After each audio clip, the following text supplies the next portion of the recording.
Hey, like Andy said, my name's Tom. I'm going to tell you guys tonight about a recent trip I took to Athens, Greece with my family. Now, this trip is the only time I've traveled internationally as a civilian. And that's important, because in the military, you have an operations officer who does all the planning. All your flights, meals, hotels, where you go, who you see, what you do, all of it. In the civilian world, this person's my wife. Apparently, I make bad decisions. And you would think I'd be better at this after 6 trips overseas in the military. Unfortunately, the military never teaches you how to travel internationally with a 5-year-old.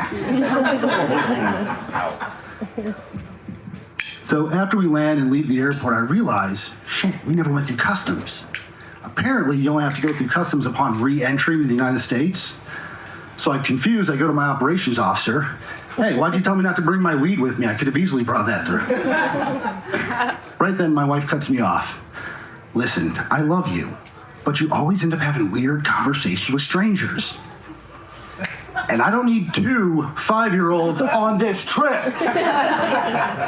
Yeah, knife hand and everything, right there on the bus. Everybody else like trying to back away nice and slow, like smart people. Not me. So finally we get to the hotel, download our gear and equipment. Wife and the daughter decide they're gonna take a nap. I decide I'm gonna go out and get a Greek coffee. So I leave my sleeping wife and 5-year-old alone in a hotel in a foreign country. I'm also required to mention I didn't tell them I was leaving. Now, if you've never had a Greek coffee, it's just like a Turkish coffee, but because the Greeks and the Turks hate each other, it becomes a matter of national pride for them. So, public service announcement, if you go to visit Greece and you try to order a Turkish coffee, a local will stab you. So I get down to the street and I'm walking around. It's just crowded with people. I accidentally bump into this guy. I later found out he's a local, name's Tomas. But when I bump into him, I say, hey, sorry about that. I apologize. It's quick, it's simple, it's polite. And as a result of this politeness, we are now just 2 men having a great conversation in the street. And there is nothing weird about it. So I asked him, hey, where's a good place to get an authentic Greek coffee?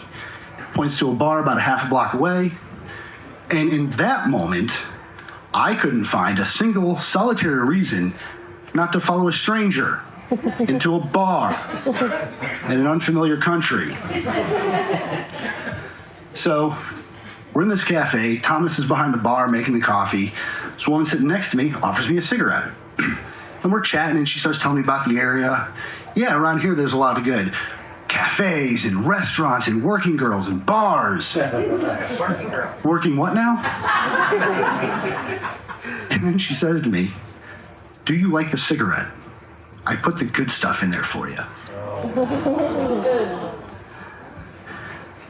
So I'm looking around through a little bit of a haze, and I notice I'm the only dude in this bar.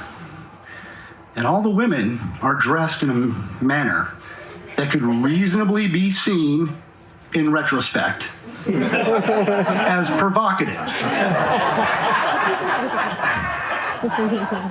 So it was at that point, within the first 12 hours of being in the ancient city of Athens, Greece, the birthplace of Western philosophy, on a family vacation with my wife and 5-year-old daughter, that I find myself in a Greek brothel, stoned, having a great conversation with a sex worker.